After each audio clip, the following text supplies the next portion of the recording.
Heran sekarang orang suka cari sensasi kayak siapa Adi Armando itu. Ya.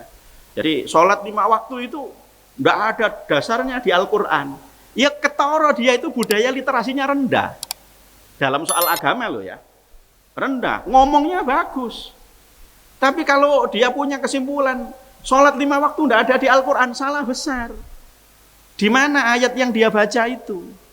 Padahal ayat Al-Quran itu harus dihubungkan dengan ayat yang lain. Kalau tidak dihubungkan dengan yang lain, tidak kompre, tidak menyeluruh pemahaman kita tentang sholat 5 waktu. Tidak ada itu, tapi saya tetap mengerjakan karena saya patuh. Loh kok aneh? Katanya tidak ono, lah kok dikerjakan 5 waktu karena patuh? Orang patuh itu kan karena ada ilmunya. Jadi mengapa kok bisa seperti itu? Karena dia memang bukan ahli agama. Dia tidak paham dengan bagaimana cara memahami Al-Quran. Ada ilmunya sendiri. Jadi bagaimana kita memahami isi Al-Quran. Termasuk Al-Quran itu tidak bisa dilepaskan dengan hadis. Jadi jangan kita, kalau sudah hafal Al-Quran mohon maaf, ini sudah cukup. Belum. Karena Al-Quran itu tidak bisa operasional secara teknis dikerjakan kalau kita tidak paham hadisnya. Sholat misalnya, nanti orang akan bilang gini, tata cara sholat itu tidak ada di Al-Quran. Memang tidak ada. Ya di hadis tapi ada. Karena hadis itu secara operasional menjelaskan Al-Quran. Fungsi hadis salah satunya menjelaskan Al-Quran. Lah apa gunanya Kanjeng Nabi itu kalau hadisnya tidak dipakai, kan gitu.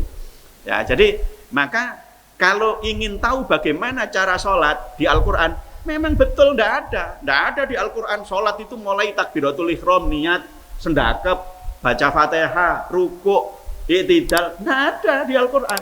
Tapi Rasulullah mengatakan, "Shollu kama ra'aitumuni usolli." Sholatlah kalian sebagaimana kalian melihat aku sholat. Dari mana kita tahu sholatnya Rasulullah? Dari guru. Saya tahu Ustaz dari guru ngaji saya. Lah guru ngaji Anda dari mana? Dari gurunya. Gurunya dari mana? Ya dari gurunya lagi. Gurunya lagi dan terus dari gurunya sampai tabiin, sampai sahabat, sampai Rasulullah. Ini yang disebut dengan sanad. Ya, sanad itu mata rantai keilmuan. Ya, jadi kalau orang belajar tidak pakai guru, kata para kiai, gurunya adalah setan. Ya, jadi artinya belajar itu pakai guru. Kalau kita sudah tahu ilmunya dari guru tentang sholat, lihat YouTube silahkan. Mungkin ada yang kurang dari sholat kita. Nah itu maksudnya begitu. Jadi bukan YouTube-nya itu yang dijadikan sumber hukum. Al-Qur'annya ditinggal. Itu yang keliru. Ya, jadi sholat itu dalilnya jelas ada di dalam Al-Qur'an. Banyak sekali. Ya, jadi memang waktu sholat tidak disebutkan duhur, asar, maghrib, isya, subuh. Tetapi Allah menyebut siang, malam. Kemudian Allah menyebut saat matahari sebelum terbit, saat matahari terbenam. Itu kemudian dijelaskan di dalam hadis Nabi bahwa sholat 5 waktu itu adalah kewajiban bagi setiap muslim. Dan mengerjakan sholat itu hukumnya wajib. Sholat itu tiang agama, sehingga sholat itu termasuk rukun Islam. Loh begitu mestinya alur berpikir logisnya itu. Jadi jangan semuanya dipakai akalnya sendiri, karena Al-Quran itu absolut. Bagaimana akal kita yang terbatas ini memikirkan yang tidak terbatas. Karena itu yang disebut kebenaran sejati hanya Al-Quran. Selain Al-Quran relatif. Makanya para imam madzhab itu, Imam Syafi'i mesti dengan rendah hati mengatakan, idza shahal hadis fahuwa madhabi.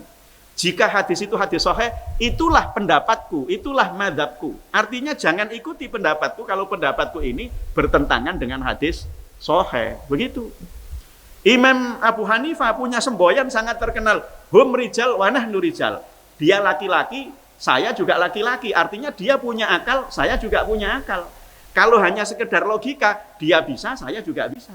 Tapi kalau sudah menyangkut Al-Quran, al-haqqu mir rabbika fala takunanna minal mumtarin. Kebenaran sejati itu ya Al-Quran itu datang dari Tuhanmu, maka janganlah sekali-kali kamu termasuk orang yang ragu dengan kebenaran sejati itu. Ya, jadi para jamaah yang saya hormati, tapi yang kayak begitu tidak perlu ditanggapi.